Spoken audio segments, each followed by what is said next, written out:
यदि आप लोग सफल होना चाहते हैं आईएएस और स्टेट पीसीएस एग्ज़ाम में, तो आज के सेशन को आप लोगों को बहुत ही तन्मयता के साथ पूरा का पूरा देखना है। और मैं आपको जो कुछ भी सुझाव दूं, सजेशंस दूं, उनको आपको मानना ही मानना है, तभी आपका सिलेक्शन हो पाएगा। ये बात मान के चलिए। अब मेंस ही सब कुछ है, ये आप सब जानते हैं। मुख्य परीक्षा में यदि आपके मार्क्स नहीं आएंगे ना, तो आपकी मेरिट लिस्ट होगी, ये सब आप जानते हो। लेकिन एटलीस्ट जो मुख्य परीक्षा के लिए आवश्यक चीज़ें हैं ना, उनके लिए काम नहीं करते आप लोग। तो ये सेशन में आज आप पूरी तरीके से अपने आप को तैयार करेंगे आने वाले मेंस को लेकर। मैं आप लोगों के लिए सहयोग कहाँ कर रहा हूँ, लिखना सीखें प्रोग्राम आपका बहुत शानदार तरीके से मैं करवाऊँगा। सबसे पहले एक बार देख लेते हैं कि यहाँ पर कौन कौन से एग्ज़ाम की तैयारी करने वाले छात्र हैं। और ये मैं इसलिए ले रहा हूँ क्योंकि इससे क्या होगा कि मैं आपको जो अब आंसर राइटिंग आगे करवाऊँगा, आपको अपने एग्ज़ाम के अनुसार ही उत्तर लेखन करना है, उसी स्तर को मेंटेन करते हुए आप चलेंगे। देखिए, हर एग्ज़ाम की अलग अलग शब्द सीमा हो सकती है।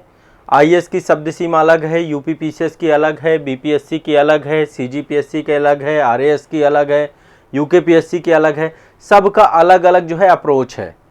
तो शुरुआत के अब जो आपके मेरे सेशन होने वाले हैं, उनमें शुरुआती सेशंस में मैं इन्हीं अप्रोच पे डिस्कशन करूँगा। ठीक है, शुरुआती जो सेशंस होंगे ना, उसमें मैं पहले एक एक एग्ज़ाम को पकड़ करके कि भाई आपके एग्ज़ाम की आपकी ज़रूरत क्या है, आपको कितनी शब्द सीमा में लिखना है चीज़ों को। कंटेंट तो देखिए है ही है, बिना कंटेंट के आप लिखेंगे क्या, बट कंटेंट को कितने शब्दों में लिखना है, एग्ज़ाम हॉल के चैलेंजेस क्या हैं और वहाँ पे किस तरीके की चुनौती है, ये आज से तैयारी करते हुए चलना है। आप जब भी एग्ज़ाम दे रहे हैं, 2024, 2025, 2026 जब भी एग्ज़ाम दे रहे हैं, सभी लोगों के लिए है ये। ठीक है, और आगामी अभी मेंस आपके हैं, मतलब मान के चलिए कि अभी आपके मेंस स्टार्ट हो जाएंगे कई सारे एग्ज़ाम के। तो आज के सेशन में मैं आपको काफ़ी सारी चीज़ें क्लियर करने वाला हूँ, आपके थॉट्स। यहाँ पे काफ़ी लोगों ने एग्ज़ाम के नाम मुझे बताए हैं कि कौन कौन सा एग्ज़ाम आप देख रहे हैं। ज़्यादा बड़ी संख्या में बच्चे आईएएस के बच्चे हैं, यहाँ पे यूपीएससी सीएससी का एग्ज़ाम देने वाले बच्चे हैं। ठीक है, तो सबसे पहले हम यूपीएससी सिविल सर्विसेज एग्ज़ाम यानी आईएएस एग्ज़ाम को डिकोड करेंगे कि एटलीस्ट आपके चैलेंजेस क्या हैं। ठीक है, जिसमें से पहला चैलेंज शब्द सीमा का है। तो मैं शब्द सीमा में आपको जो है और एग्ज़ाम को लेकर कुछ चीज़ें आपको बताऊंगा, उतनी ही आपको तैयारी करनी है। मतलब अब जो मैं आपकी आंसर राइटिंग कराऊंगा, आपको अपने शब्दों को ध्यान में रख करके लिखना है। सेशन के साथ लिख सकते हैं, सेशन के साथ लिखिए, बाकी सेशन के बाद भी आपको उसको लेकर प्रयास करना है। तो यहाँ पे देखिए, एक तो आईएएस वाले बच्चे हैं, दूसरे यहाँ पे यूपी पीसीएस वाले बच्चे हैं, यूपी पीएससी के बच्चे हैं। आप अपना अपना एक बार कमेंट में मुझे ज़रूर बताइए। तीसरे आपके बीपीएससी वाले बच्चे हैं। ठीक है, 3 एग्ज़ाम तो हमारे ये निकल आए जो आंसर राइटिंग वाले हैं यहाँ पे। इसके बाद जेपीएससी वाले भी बच्चे हैं यहाँ पे, जो झारखंड पीएससी दे रहे हैं। इसके बाद आपके जो हैं यूके पीएससी वाले भी हैं।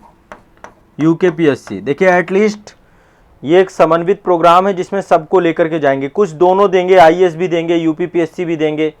आरओ वाले मेंस वाले भी हैं। देखो, आरओ में भी मेंस में लिखना पड़ता है आपको। जीएस के पेपर के अलावा हिंदी का और निबंध का पेपर लिखित है।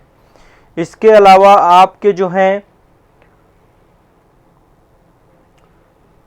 आरएएस के भी हैं। यहाँ पे आरएएस वाले भी कुछ बच्चे हैं जो आरएएस का एग्ज़ाम देंगे। और कौन कौन से बच्चे हैं,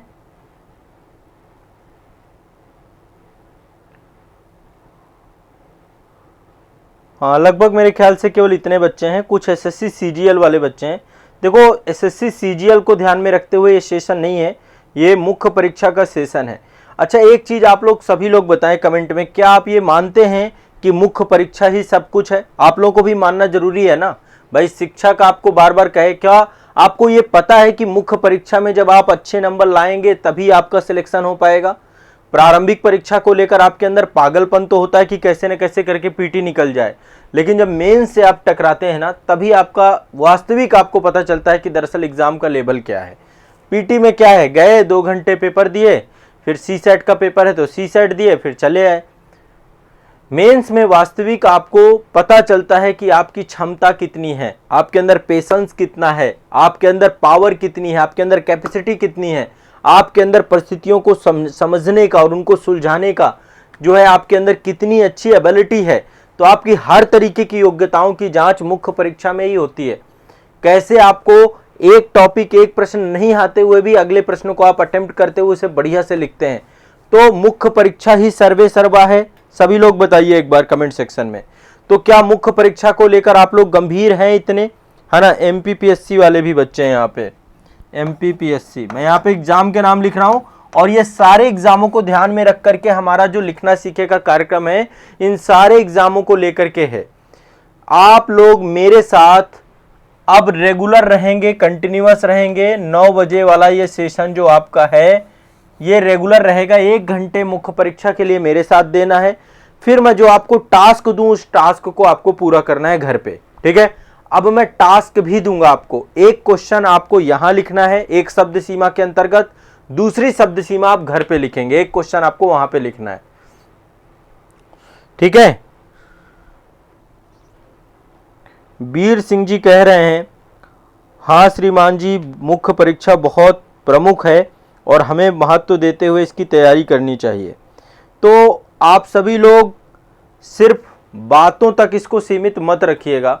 मुख्य परीक्षा की प्रिपरेशन आपको भी पता है कि आप कितनी कर रहे हो। आपने सिलेबस कितना तैयार किया, आपने लिखा कितना है।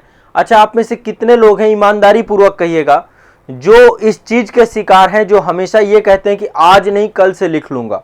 काफी लोग इसके शिकार होंगे जो आज नहीं लिखना चाहते लेकिन कल लिखना चाहते हैं, और ये करते करते करते करते महीने, 2 महीने, 3 महीने, 4 महीने का टाइम खराब कर दिया है उन्होंने। साल भर का टाइम खराब कर दिया है, पर वो लिख नहीं पाए। आप में से कुछ लोग ऐसे भी होंगे जिन्होंने 1 क्वेश्चन, 2 क्वेश्चन, 3 क्वेश्चन या तो मेरे साथ लिखा होगा या तो कहीं और से लिख लिया होगा। इसके बाद फिर कभी उन्होंने सुधार करने की कोशिश नहीं की। डर के बैठ गए हैं कि मेरा तो राइटिंग ही अच्छा नहीं है, मैं तो कभी लिख ही नहीं पाऊंगा, मेरे से हो पाएगा नहीं हो पाएगा। बहुत सारे लोग अपना लक्ष्य ही बदल लेते हैं। वो कहते हैं भैया आईएएस का लक्ष्य अब ठीक नहीं है, कोई दूसरा एग्जाम देखते हैं। क्यों? मेंस आंसर राइटिंग हमारे बस का नहीं है। तो पहले ये चीजें आप लोग मुझे ईमानदारी पूर्वक बताइए कि कितने लोग हैं जो अभी तक डरे हुए हैं, अभी भी उनको जो है इस डर से अपने आप को उबार नहीं पा रहे हैं। देखिए, एक आदत होती है आप लोगों की किसी भी चीज को टालने की, मतलब ये आदत ही है, हर चीज में अप्लाई होती है। इंग्लिश में एक टर्म से आपका प्रोक्रेस्टिनेशन, ये जो आपका शब्द है ये दीर्घ सूत्रता को दिखाता है। दीर्घ सूत्री उस व्यक्ति को कहते हैं जो हर काम को बाद में करना चाहता है, जो हर काम को कल करना चाहता है। अभी क्या करना चाहता है? वो सिर्फ मोबाइल निकाल सकता है, रील देख सकता है ना, वो ये काम कर सकता है। बट यदि उससे कहा जाए क्वेश्चन लिखो, वो कहता है ये क्या है, ये तो इससे दिमागी तनाव बढ़ेगा, मुझे तो आता नहीं। वो 1000 एक्सक्यूज ला करके खड़ा कर देता है। तो यदि आप दीर्घ सूत्री हैं, और दीर्घ सूत्री आंसर राइटिंग के मामले में भी आप हो सकते हैं, बाकी कई मामलों में हो सकते हैं। आप में से कितने लोग दीर्घ सूत्री होते हैं? कोई है शरीर अस्वस्थ पड़ा है फिर भी कुछ अलग अलग खाए पड़े हैं, कल से सही खाना चालू करेंगे, कल टाइम से सोना चालू करेंगे। आज हम लेट ही सोएंगे लेकिन कल टाइम से सोना चालू करेंगे, कल हम जल्दी जगना चालू करेंगे, कल से सर की करंट अफेयर्स की क्लास चालू करेंगे, कल से हम, जिनके जीवन में कल है, आज एक बात लिख लो कहीं पर, आप एग्जाम छोड़ दो, आपका कुछ नहीं हो सकता है। आप कभी भी इस एग्जाम के लिए बने ही नहीं हो। जो चीजों को कल में टालते हैं उनको एक अटेम्प्ट में तो मुश्किल पड़ जाएगा एग्जाम को निकालने में। 1 छोड़िए, 2 छोड़िए, 3 छोड़िए, उनको अनलिमिटेड अटेम्प्ट भी दे दिए जाएं तो भी उनका नहीं हो पाएगा। इसलिए पहली बात, आप इस बात को आइडेंटिफाई करिए कि क्या आप इसके शिकार बन चुके हैं। देखो, हम हर चीज को नहीं टालते हैं। जैसे कि रील देखना आप लोग नहीं टाल सकते हैं। रील देखना यदि आपकी आदत बन चुकी है तो आप उसे टालोगे नहीं। सोना यदि आपकी आदत बन चुकी है तो आप उसे टालोगे नहीं। डेली आपको लगेगा कि यार आज सो लेता हूं, कल से फिर अलर्ट होके काम करूंगा, है ना। लेट होना आपकी आदत बन चुका है तो आप लेट ही होगे। आप चाहे जितना कर लो, कल से कुछ नहीं होगा। यदि आज करने का मादा नहीं है आप में। अच्छा, बहुत सारे लोग ये कहते हैं कि सर लिखें कैसे, शुरुआत कैसे करें, समझ ही नहीं आता। मैं उनको सिर्फ एक टर्म्स कहता हूं, आपने लिखा ही कितना है? आपने लिखा ही कितना है? आपने तो 2 पेज नहीं लिखे मुश्किल से, आपने 10 पेज नहीं लिखे मुश्किल से। और समस्या पता है क्या हो गई आज के टाइम पे, जो बच्चों का पढ़ने का समस्या आ गई है, लिखने की समस्या आ गई है। एक तो पीडीएफ वाले बच्चे हो गए, जमाना पीडीएफ का बदल गया। पहले राइटिंग तब भी बच्चों की अच्छी होती थी, अब हर चीज पीडीएफ से ही देख लेना है ना। लिखने का जो पहले क्या होता था, हम नोट्स बनाते थे प्रॉपर, अब क्या है भैया पीडीएफ उपलब्ध है तो हम लिखेंगे नहीं। अरे लिखोगे नहीं तो आपकी स्पीड कैसे बढ़ेगी, आपकी स्पीड कैसे बढ़ेगी, आपके अंदर जो है रचनात्मक शब्द कैसे आएंगे, आपकी क्रिएटिविटी कैसे डेवलप होगी। थोड़ा सा पीडीएफ से दूरी बना लो। मैं बहुत कड़वी बात बोल रहा हूं आप लोगों को, लेकिन हो सकता है आप लोग ना माने। और मैं मजे की बात बोलूं, बहुत सारे संस्थानों ने पीडीएफ को नाम पे ना आप लोगों को पंगु बना दिया, आपको बैसाखी बना दिया, और वही जो है मेंस आंसर राइटिंग का पेड कोर्स बेचते हैं बाद में, क्योंकि उनको पता है जितना पीडीएफ इनको दोगे ये तो पढ़ेंगे ही नहीं, बाद में इनसे और पैसे उगाही की जाएगी। दरअसल ये पूरा एग्जाम लिखने का है बच्चों। आप सोचो तो आपको लिखना पड़ेगा, पीडीएफ आपको लिखने नहीं देगी कभी भी। क्लास भी करोगे, कहीं से ऑनलाइन बैच भी करोगे तो वहां पे भी लिखने का कभी मौका ही नहीं मिलेगा आपको। क्यों? पीडीएफ उपलब्ध है। अच्छा, मुझे बहुत सारे लोग फोन करते हैं कि सर पीडीएफ उपलब्ध हो तो आप पीडीएफ उपलब्ध करा दीजिए। मैं कहता हूं भैया ये संस्थान शायद आपके लिए नहीं बना है। और क्यों नहीं बना है? क्योंकि आपने तो कभी नीड समझी नहीं एग्जामिनेशन की। आपको पता है आईएएस में कितने शब्दों में लिखना है, आपको पता है यूपीपीसीएस में कितने शब्दों में लिखना है, आपको पता है बीपीएससी में कितने शब्दों में लिखना है, आपको पता है आपको प्रॉपर एक निबंध लेखन भी करना है, 2 निबंध लेखन भी करने होंगे, कहीं कहीं पे 3 निबंध लेखन भी करना है। यदि आपको पता है और ये सब जानते हुए भी आप पीडीएफ के पीछे पड़े हुए हो, आप लिखना नहीं चाहते हो, तो ये एग्जाम छोड़ दो। आप अपने माता पिता का पैसा बर्बाद मत करो। यदि लिखने का मादा है आपके अंदर तो ही आप ये एग्जाम को दो, ठीक है? तो ही आपको एग्जाम को दो। एग्जाम की चाबी लेखन से प्रारंभ होती है। इस एग्जाम की चाबी है लेखन।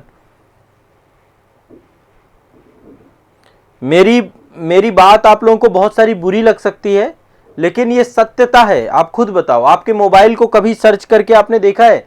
आप कभी अपना मोबाइल ओपन करिएगा और उस पर देखिएगा जो डॉक्यूमेंट वाला फोल्डर होता है, कम से कम आपके मोबाइल पे 100 से ज्यादा पीडीएफ पड़ी होंगी। और ये देखेगा कि आपने पढ़ी कितनी,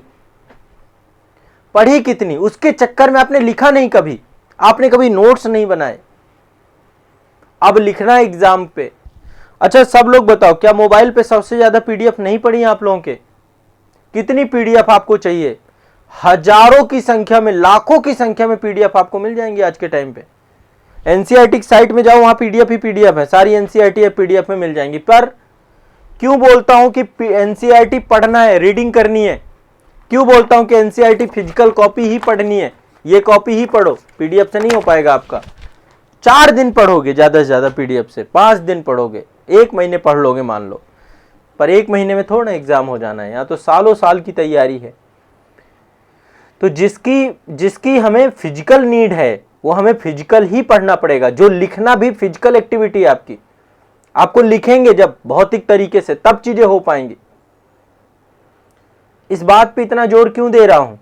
मुझे पता है आपकी हालत क्या है, मुझे पता है आप 2 पन्ने लिखने में हाँफ जाते हैं,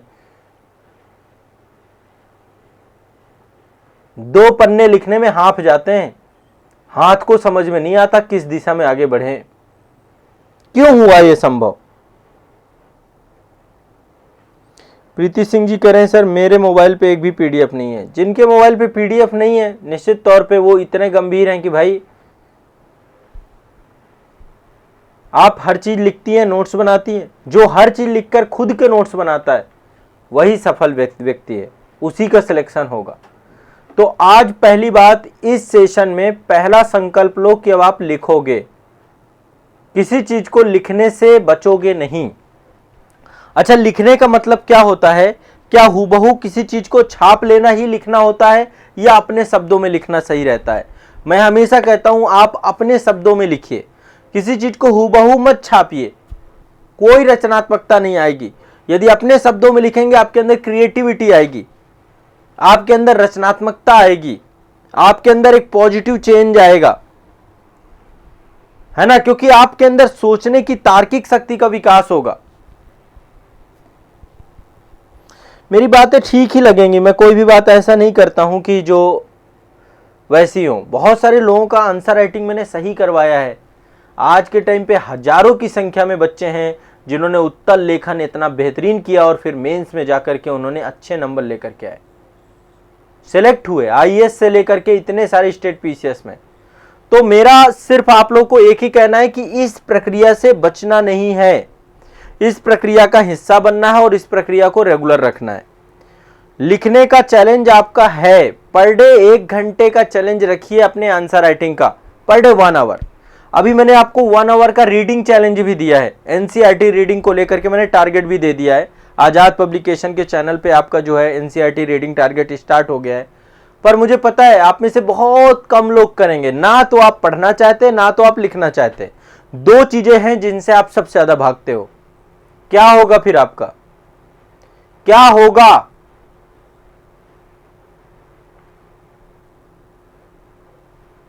आप नहीं समझोगे,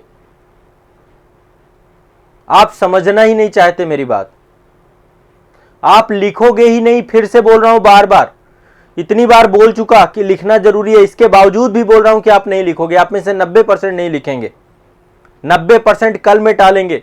आज नहीं कल से लिखेंगे, कल नहीं परसों से लिखेंगे, परसों नहीं, पता नहीं कब आएगा उनका कल। तो इसलिए यदि थोड़ा सा भी आपके अंदर ये गंभीरता है कि इतना बड़ा लक्ष्य उठा लिया है और इस लक्ष्य को सिलेक्शन की तरफ ले जाना है, तो लिखना जरूरी है। क्या करना जरूरी है? लिखना जरूरी है। कहीं पे लिख लीजिए, बिना लिखे चयन नहीं, बिना लिखे चयन नहीं, बिना लिखे सिलेक्शन नहीं, सिलेक्शन नहीं। तो क्या करना है? लिखना है। कब से लिखना है? आज से लिखना है। कब से लिखना है? अभी से लिखना है। कल पे चीजें नहीं छोड़नी है। तैयार हो? लिखेंगे। अब रेगुलर लिखना चालू करेंगे। देखो मैं आंसर राइटिंग स्टार्ट करा रहा हूं आप लोगों की। इससे पहले मैं आप लोगों के कई सारे सेशंस रखूंगा, लेकिन आंसर राइटिंग आप लोगों की मैं स्टार्ट कर रहा हूं। अब इस बार कुछ नए सिरे से उत्तर लेखन होगा, कुछ टास्क मिलेंगे आपको डेली के उत्तर लेखन को लेकर।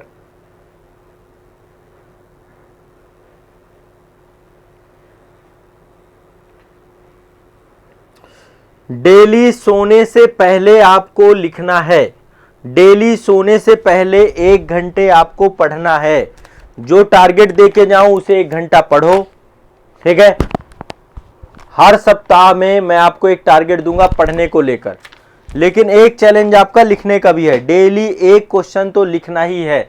खुद से लिखिए, मेरे सेशन से जुड़ करके लिखिए, कहीं से भी सोर्स मिले लिखिए, पर लिखिए। ये मत सोचे मेरी कॉपी कौन चेक करेगा, क्या होगा क्या नहीं होगा। ये दूसरा चरण है। पहला चरण लिखना है। क्या आपने लिखा? कॉपी चेक करने वाला भी कोई ना कोई मिल जाएगा। मैं चेक करता हूं ना आप लोग की कितनों लोगों की कॉपियां, सबकी जितनी कॉपियां आती हैं सबकी कॉपी चेक करता हूं, लेकिन क्या आपने लिखा? क्या आपने अपना फर्ज पूरा किया?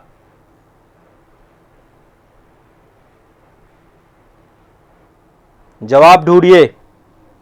लिखा तो कितना लिखा? जवाब ढूंढिए।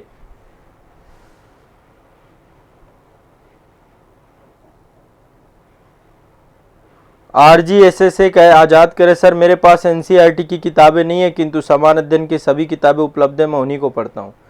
मैंने एनसीईआरटी का टारगेट दिया है। यदि आप में से चाहते हो कोई कि एनसीईआरटी पढ़ना है तो पढ़ लीजिएगा, बाकी आपकी मर्जी।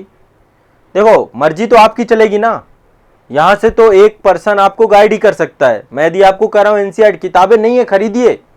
एक दफे कपड़े मत खरीदिए, एक दफे लग्जरी लाइफ जीना बंद कर दीजिए, एक तरफ एक दिन का भोजन रोक दीजिए, पर किताबें खरीदिए। इस समय किताब ही आपकी सबसे बड़ी कैपिटल है, पूंजी है। किताब ही आपको ले जाएगी आपके लक्ष्य तक। बाकी यदि काम नहीं रुक रहे आपके जीवन में तो फिर किताब का खरीदना भी नहीं रुकना चाहिए। और किताबें यदि नहीं मिलती हैं तो आपके लिए आपका संस्थान मदद करता है, आप संस्थान से कांटेक्ट कर लीजिए। आजाद पब्लिकेशन की वेबसाइट पे हमने आवश्यक सारी किताबें डाल दी हैं, लेकिन मुद्दा यह कि आपको एक्शन लेना पड़ेगा, आप है जिम्मेदार इसके लिए। तो ये तो मेरे तरफ से आप लोगों के लिए एक, आप कुछ भी कह सकते हैं जो आपको सही लगे, लेकिन लिखना शुरू कर दो, बस मेरी इसी में जीत है। नहीं लिखोगे तो यहीं का यहीं रह जाएगा सारा कुछ। ठीक है, आज से संकल्प लो कि डेली एक क्वेश्चन लिखेंगे। मैं लिखवा रहा हूं वो क्वेश्चन, या खुद से आपको ये क्वेश्चन लिखना चाहते हैं, आज से संकल्प लीजिए सारे लोग, एक प्रश्न का उत्तर लेखन आप करेंगे पर डे। मान लीजिए किस दिन मैं स्ट्रेटेजिक टॉक करके चला जाता हूं तो भी आप क्वेश्चन कहां से ढूंढेंगे? अभी देखो प्रीवियस ईयर क्वेश्चन पेपर आपके पास होंगे, वहीं से क्वेश्चन उठाइए, उसे तैयार करिए, फिर उसे लिखने का प्रयास करिए। समय 9 से 10 रखिए। जिस दिन मेरी 9 से 10 की क्लास होगी उस समय आंसर राइटिंग कर लीजिए, और जिस दिन नहीं है उस दिन आपको रिवीजन करना है और कोई नया क्वेश्चन उठा करके उसको भी लिखना है अपने मन से। बताइए आप लोग, क्या आज से आप लोग संकल्प लेते हैं आंसर राइटिंग को लेकर के? डेली एक क्वेश्चन लिखना ही है परीक्षा तक, परीक्षा तक कम से कम एक क्वेश्चन।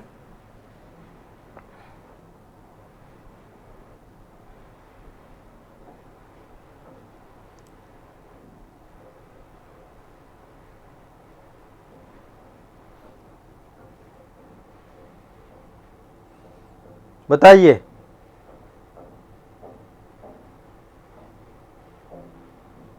जो लोग लिख रहे हैं, जो लिख रहे हैं, मैं उनके लिए कुछ नहीं बोल रहा हूं, लेकिन जो नहीं लिख रहे हैं कम से कम अब अपने साथ न्याय करिए, नहीं तो कल टालने के चक्कर में ये एग्जाम कल बन जाएगा आपके लिए, कब एज निकल जाएगी, फिर वही होगा, बुढ़ापा बचेगा, आपके बच्चे बचेंगे, आपके जीवन में एक सूनापन बचेगा, आपके मन में एक कसक बचेगी। जिन्होंने भी आईएएस और पीसीएस एग्जाम की तैयारी करने की सोची है, यदि सेलेक्ट नहीं हुए तो जिंदगी भर कोसोगे खुद को, काश बन के रह जाएगा। आपके मित्र निकल जाएंगे, जब उनकी जिंदगी को देखोगे, काश लिख लिया होता, काश आंसर राइटिंग अच्छा कर लिया होता।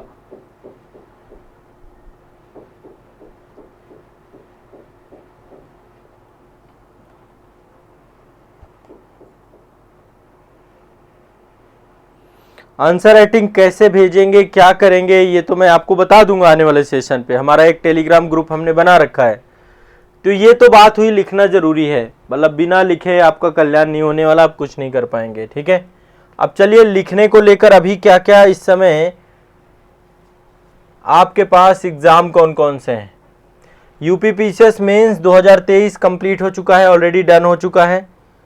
अगला मेंस आपका यूपी पीसीएस मेंस आएगा ये अगले साल। देखो यूपीएससी मेंस हो चुका, यूपी पीसीएस मेंस हो चुका, अगला मेंस आपका एमपीपीएससी का मेंस है 2022 वाला, 30 अक्टूबर को है। एक मेंस ये है। 69 बीपीएससी वालों का मेंस है आपका दिसंबर जनवरी, मतलब दिसंबर के लास्ट में, जनवरी के फर्स्ट वीक में इस एग्जाम होने की पूरी संभावना है। ठीक है, वहाँ के जो अध्यक्ष हैं अतुल प्रसाद जी, मैंने उनका जो है एक ट्वीट देखा था, उस ट्वीट में उन्होंने दिसंबर और जनवरी की उन्होंने बात कही। अब आप में से अधिकांश सिर्फ इसी कोशिश में रहते हैं कि भैया क्या अपडेशन है, एग्जाम की डेट बढ़ रही नहीं बढ़ रही है। अरे आप अपनी तैयारी रेडी करो, जब तैयारी रेडी होगी, जब आयोग एग्जाम लेगा तब जाके दे दोगे। इसके बाद बाकी के एग्जाम, एक आपका यूकेपीएससी का मेंस एग्जाम है, यह आपका 11 दिसंबर को है, और यूपीएससी का मेंस एग्जाम अगले साल वाला आपका 20 सितंबर को है। इसी के आसपास आपका यूपी पीसीएस का भी मिलेगा, इसी के आसपास 2024 वाला यूपी पीसीएस का, और सीजीपीएससी का मेंस आपका ये मई 2024 के आसपास होता है।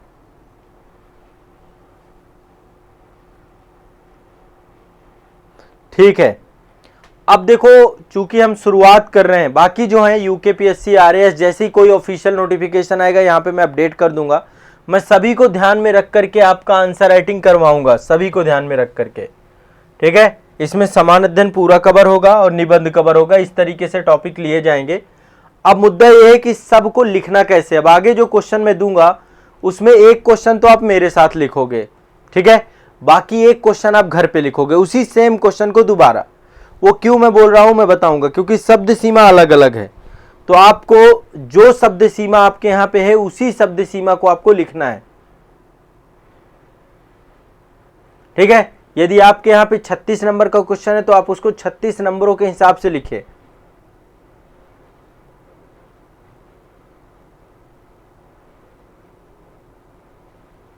ठीक है, लिखना जरूरी है, लिखना जरूरी है, लिखना जरूरी है, बस ये संकल्प लिख कर लीजिए। अब चलिए एक बार मैं आपको बताता हूं, आईएएस वाले बच्चों शुरुआत करते हैं। आज के सेशन से मैं स्टार्ट करूंगा आप लोगों का कि भाई अब कैसे हमें आंसर राइटिंग करनी है क्रम से, और उसी के हिसाब से फिर प्रॉपर तैयारी आपकी चलेगी।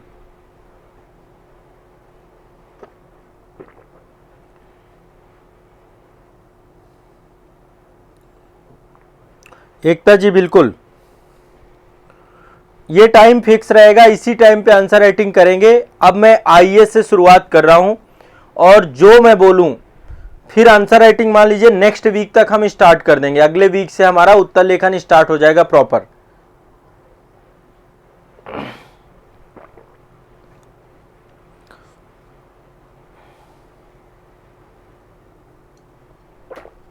सबसे पहले यूपीएससी वाले जो दोनों 2024, 25, 26 जब भी एग्जाम दे रहे हैं, आईएएस वाले जितने भी हों एक बार कमेंट करें क्लास में। देखो जब भी नाम लेता हूं मैं तब भी आपको बिल्कुल उपस्थित हो जाना है, जब भी नाम लेता हूं तभी उपस्थित हो जाना है सभी को। आईएएस वाले बच्चे 2024 वाले,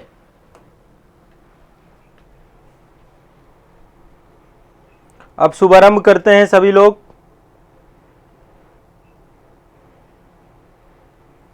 मैं श्रीबा जडेजा जी बिल्कुल,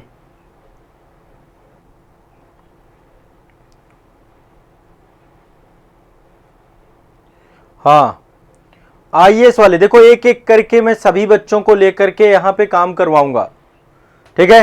सभी के लिए हैं तो सबको एक एक करके देखना, आईएएस का, फिर यूपीपीसीएस का, फिर बीपीएससी का, फिर सभी का रहेगा, ठीक है, 1 to 1 करके। अब आपको बस टाइम फिक्स रखना है 9 बजे मंडे टू फ्राइडे हमारा जो टाइम है यही रहेगा, इसी पे हम लोग चीज़ों को करेंगे, ठीक है।